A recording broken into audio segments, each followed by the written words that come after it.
Okay, let's get right into it. We all want to get better at football, right? And we want to do it fast. But what if the secret isn't some crazy, complicated new skill? What if it's something way more fundamental? Today, we're breaking down why mastering the basics is the real, no-nonsense path to becoming a seriously good player. And look, let's just cut to the chase with a stone-cold fact. If your basics are weak, you will never become a great footballer. This isn't just for beginners either.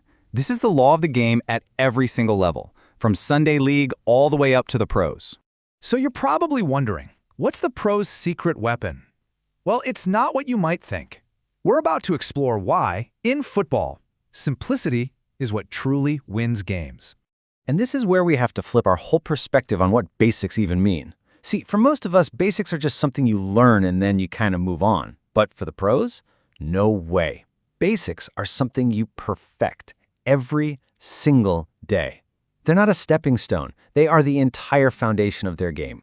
So, if we're going to master them, we need to be crystal clear on what they are, right? We're going to redefine the basics by breaking them down into 4 absolutely essential pillars of the game. And here they are, the big 4. First touch, passing, dribbling, and shooting. That's it. Every single thing that happens on a pitch, every amazing play, every great moment, it all comes from one of these 4 fundamental skills. I mean, just think about a player like Xavi Hernandez. The guy wasn't known for crazy stepovers or flashy tricks. He was the puppet master of entire games, just with his passing. It looks simple, but it was executed with near-perfect precision every single time. Now that is true mastery. So why does this all matter so much when you're actually in a match? Because football is incredibly fast. When your basics are automatic, you don't even have to think, you just do. And because of that, you lose the ball less, you make split-second decisions, and you just carry yourself with a confidence that totally changes how you play. All right, now we're getting to the good stuff. We are going to deconstruct what mastery actually looks like by digging into each of these 4 pillars one by one. First up, pillar 1, first touch. And I really can't overstate this. Your first touch is the ultimate game changer. It dictates absolutely everything that happens in the next 1 to 2 seconds of play. It's huge. All you got to do is watch Lionel Messi. His first touch isn't just about stopping the ball. It's an offensive weapon. In one fluid motion, it controls the ball and sets him up for his next move, often taking a defender completely out of the play before he's even started to dribble. It's genius. So, how do you train it? Focus on these 3 things. Get used to controlling the ball from every possible height and angle. Bouncing, in the air, you name it. Force yourself to use your weaker foot just as much as your strong one. And above all else, practice keeping that ball on a leash, right under your immediate control. Next up, pillar 2, passing. This is the skill that makes the game easy, not just for you, but for your entire team. It's the absolute heart of good teamwork. And who's the master of this? Kevin De Bruyne. He's one of the best players on the planet. Not because of flair, but because his passing accuracy, his vision, and the weight of his pass are just on another level. That's what makes a player completely indispensable. So to improve, you need a plan. Start by mastering the simple short pass. Master it until you literally can't get it wrong. Then, start developing your range with accurate long balls. And if you really want to elevate your game, practice one-touch passing. It keeps the ball moving and the other team guessing. On to pillar 3, dribbling.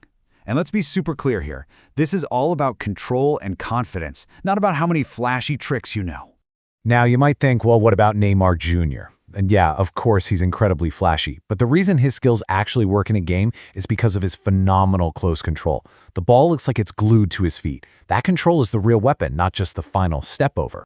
So the training for this is pretty simple, but it's demanding. You have to keep the ball close, always within playing distance, practice changing direction explosively on a dime. And, you guessed it, you have to train both feet if you want to be truly unpredictable. And finally, we get to pillar 4, shooting. This is it. This is the end product. It's what gives all those other skills their ultimate purpose, and it's what decides who wins and who loses. And you don't have to look any further than Cristiano Ronaldo. He didn't become one of the greatest goal scorers in history by accident. He literally forged himself into a goal machine through relentless, obsessive practice, just shooting day in and day out. So what's the method? Don't just go out there and blast the ball as hard as you can. No. Focus on accuracy first. Just try to hit the corners of the goal, over and over. Once your accuracy is consistent, then you can start to build up the power. And finally, practice shooting from everywhere to become a threat from any position.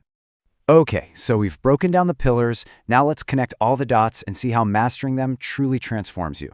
This is all about becoming the player that every single coach wants on their team, the reliable player. And just look at this chart.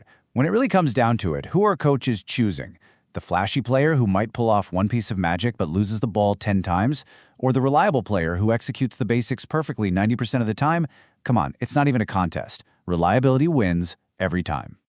So what does this transformation actually look like for you on the pitch? Well, you play faster because you're not thinking, you're just reacting. You make way fewer silly mistakes. Your coaches start to trust you in the big moments. And the funny thing is, by focusing on the simple stuff, you actually stand out more than anyone else. All right, let's wrap all this up with the one winning philosophy, the one big idea that you need to take away from all of this. You need to remember this quote. At the highest level, simple football is winning football. It's time to stop chasing the fancy skills you see on social media and start mastering the fundamentals that actually win championships. So I'll just leave you with this one question to think about the next time you head out to train. Ask yourself, are you training what's flashy or are you training what wins games? Because the choice and the results that follow are completely up to you.